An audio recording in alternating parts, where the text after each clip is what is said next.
Juba's mistakes.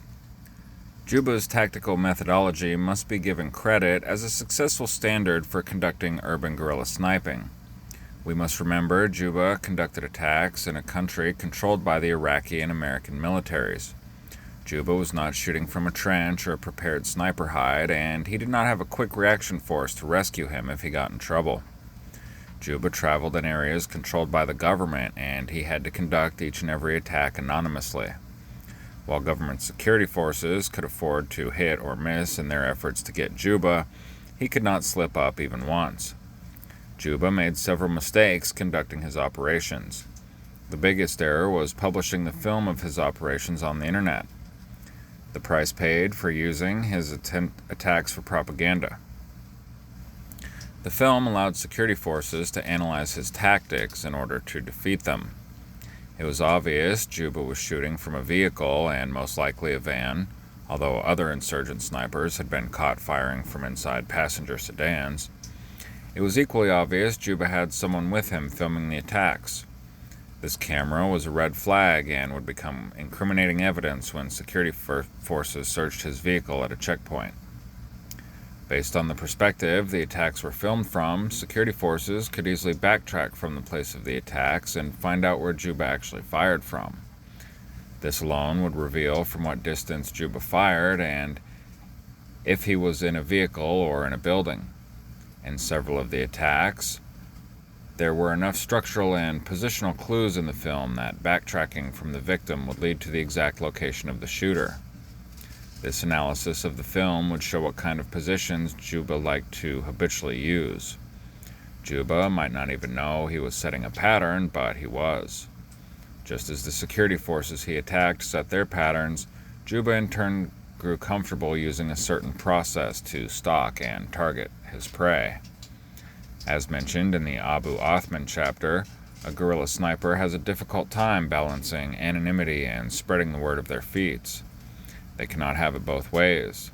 The more the insurgents trumped Juba's exploits, the more security forces learned about him and his methodology. Even if security forces failed to get Juba himself, they might get to someone in Juba's organization who could incriminate him. Importantly, the more security forces knew about Juba, the more they knew about his parent organization. The guerrilla organization had to balance how much they were willing to exploit the Juba myth because they might expose the organization itself. Juba's methodology exposed. On June 2, 2005, Private First Class Stephen Cheaterer was on patrol in western Baghdad. While outside his Humvee, Cheaterer was shot in the chest with a single bullet, knocking him to the ground. Since the bullet hit him in his ceramic body armor, Cheaterer was not seriously injured by the attack. After laying flat on the ground for a second, Cheaterer got up and ran back behind his Humvee for protection. Having just taken a bullet directly to the chest, Cheaterer knew which direction the shot came from, enabling him to narrow down the source of the shot to a silver van parked across from an intersection 75 meters away.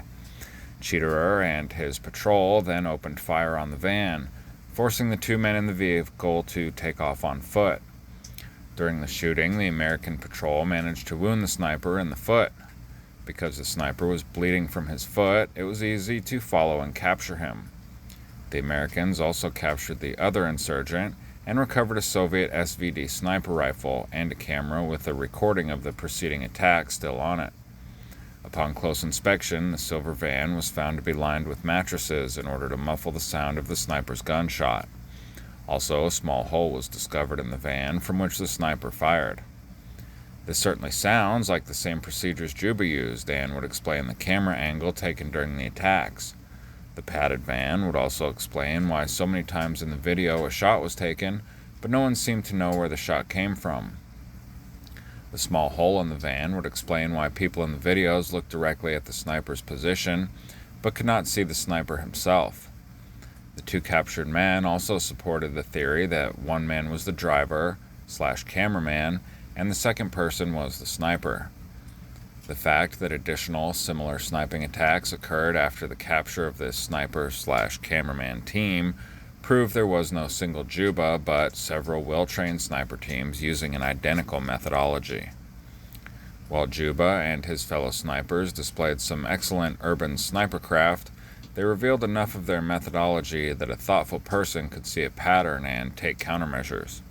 Specifically, security forces could set up a sting operation using a patrol or a vehicle with a lifelike dummy as bait. They could then place their own undercover counter-sniper teams in the surrounding urban terrain, blending in just like Juba. Once Juba took his shot, he could be detected and put in the crosshairs while he focused on the obvious target. In a following chapter on counter-sniper tactics, the reader will see exactly how one Marine sniper team pulled off such a feat. A disciplined, talented shooter like Juba required an equally skilled response, which begins here with studying your enemy. Juba Sniper Attack Number 1.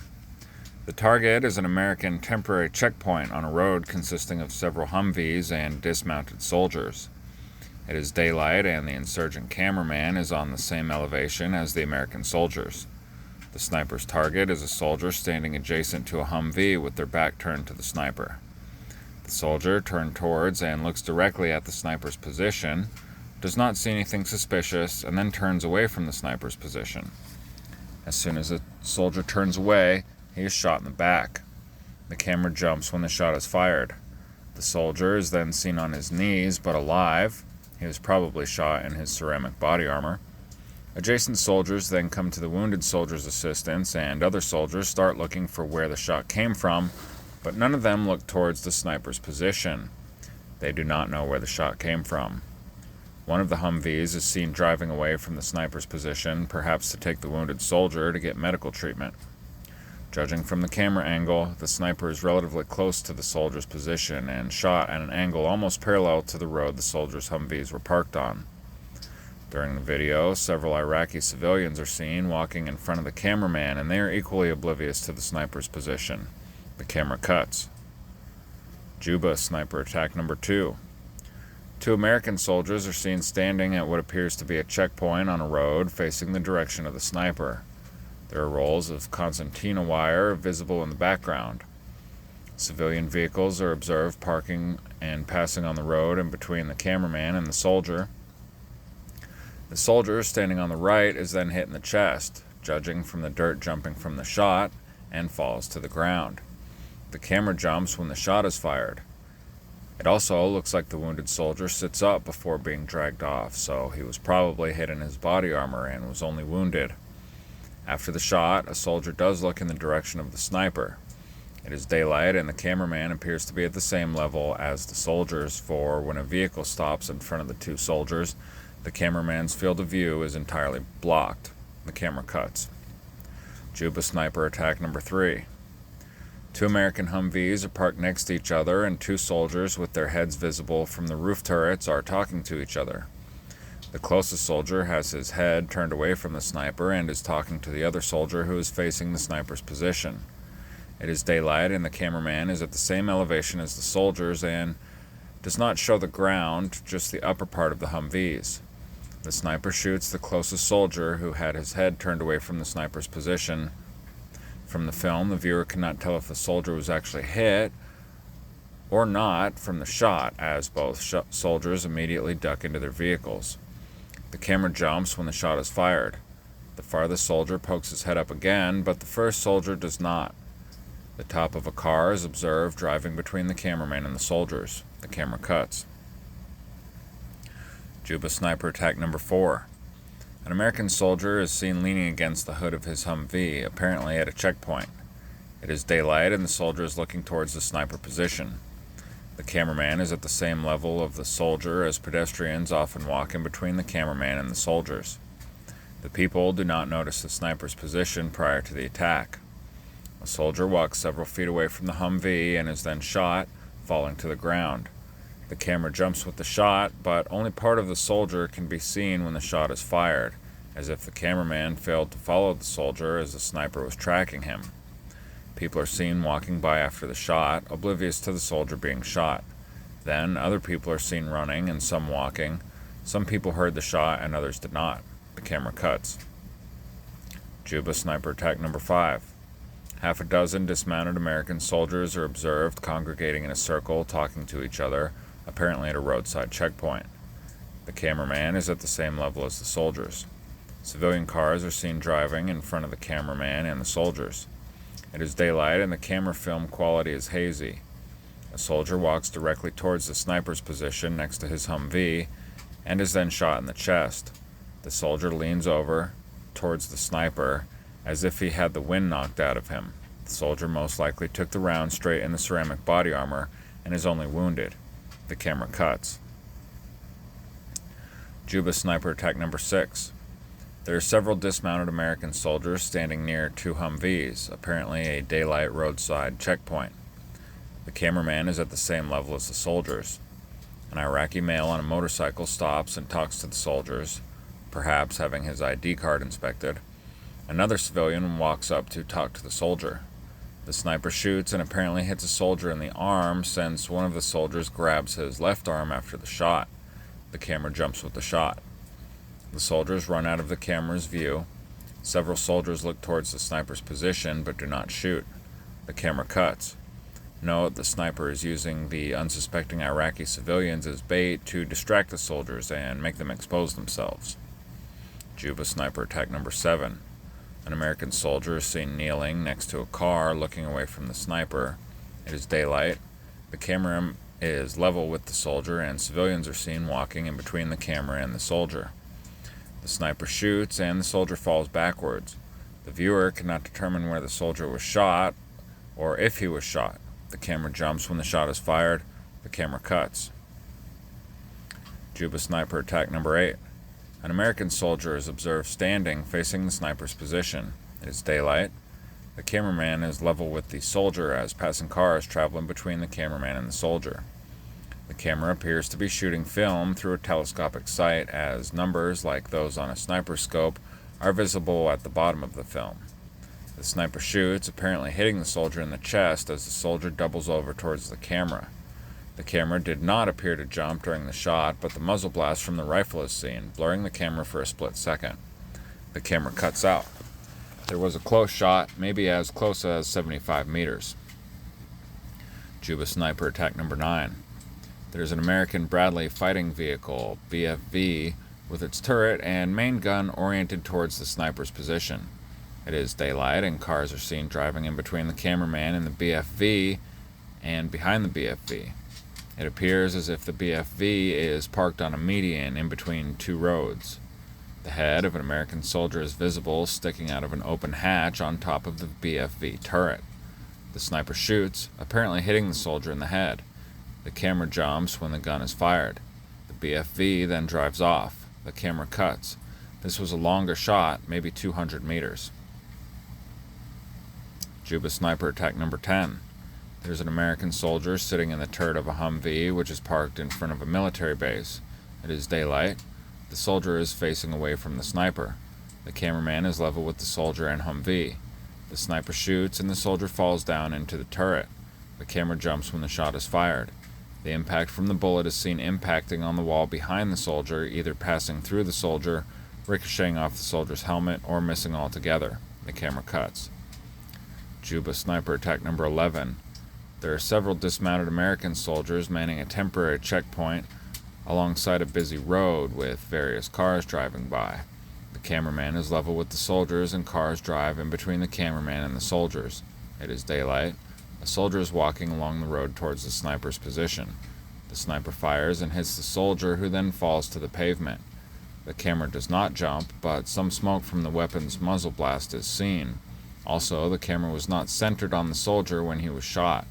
The soldier was towards the extreme left of the screen, and the camera cuts. Juba sniper attack number 12. There is an American soldier with his head sticking out of the top of the turret of a BFV. It is daylight and the cameraman is level with the BFV, and the tops of cars can be seen passing between the cameraman and the BFV. The soldier is not looking towards the sniper, exposing the right side of his head and face to the sniper. The soldier then stands up in the turret, exposing his upper body, and looks towards the sniper's position. The sniper shoots, apparently hitting the soldier in the head as the bullet impact is seen on the turret hatch behind the soldier. The camera jumps when the gun fires. The BFV with the shot soldier then turns their turret towards the sniper's position but continues on past it. Another BFV sitting next to the targeted BFV does not show any indication that it saw the shot or the sniper's position. The camera cuts. Juba sniper attack number 13. There are several dismounted American soldiers standing around two Humvees, apparently manning a temporary checkpoint on a road. It is daylight. The cameraman is level with the Humvees, and civilians can be seen walking near the checkpoint.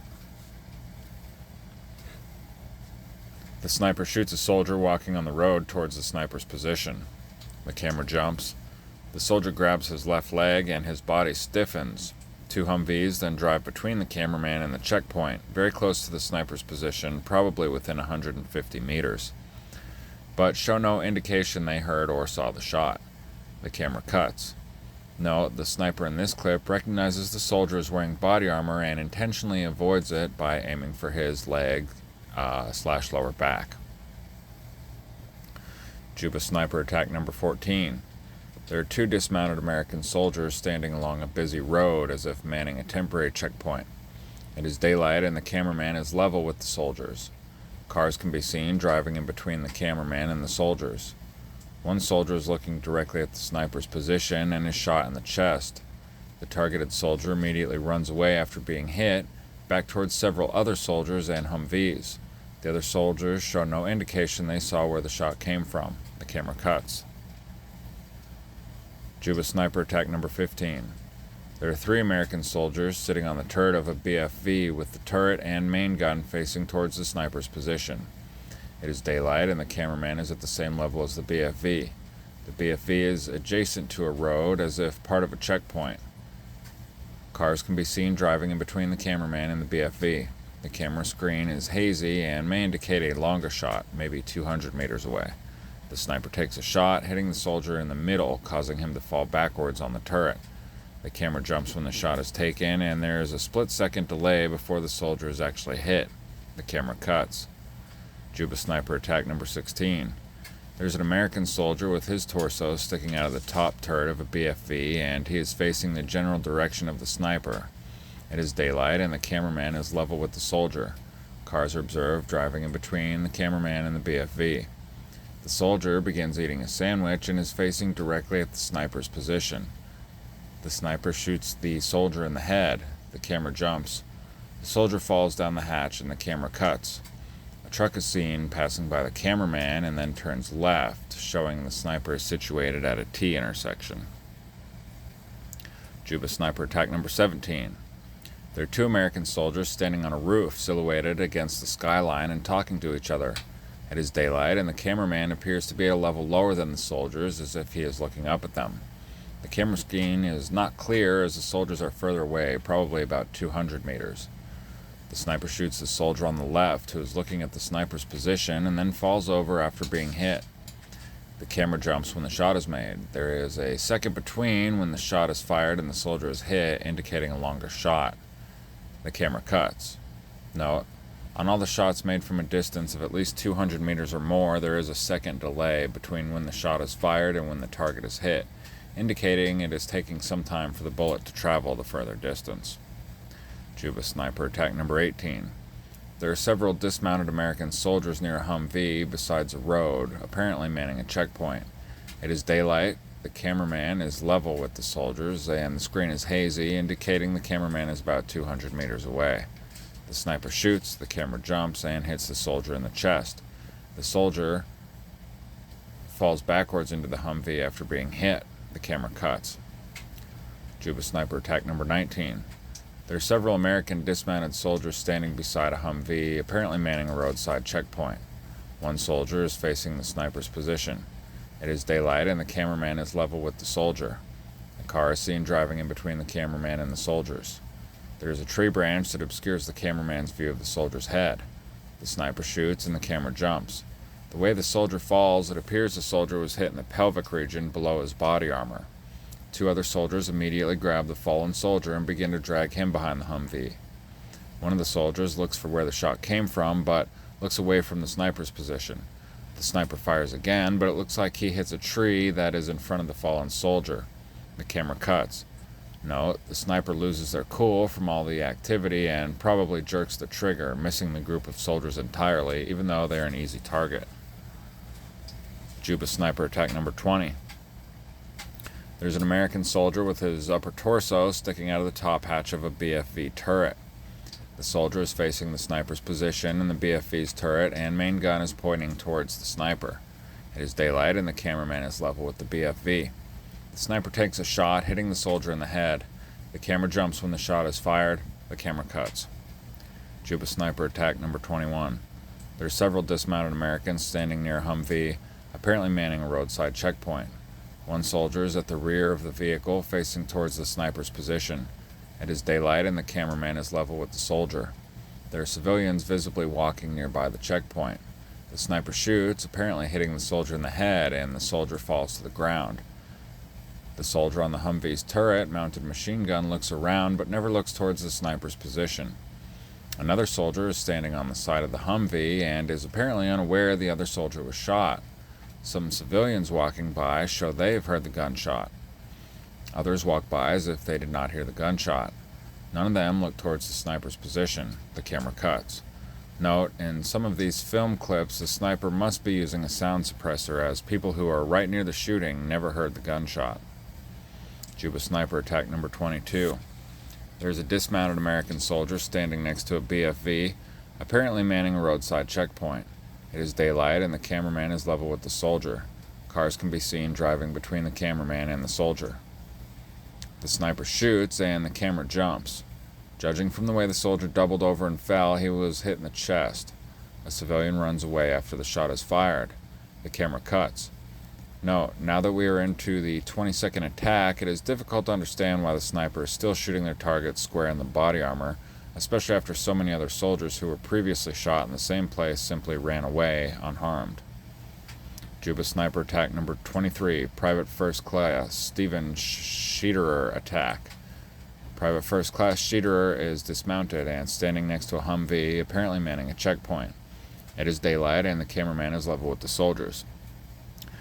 PFC Scheederer is standing and looking towards the sniper's position. The sniper shoots, hitting PFC Scheederer in the chest. The camera jumps. PFC Scheederer falls backwards onto the pavement. The camera cuts. Author's note: I encourage the reader to go online and view this video for themselves so they can make their own assessments. I made my conclusions after studying the video, which told a great deal about Juba's tactics, patterns, and overall methodology. You might see something I missed, as a different perspective often reveals new details hidden to someone else. The reader should also view the other Iraqi insurgent videos out there. There are several, so you can compare and contrast the different techniques the shooters employed.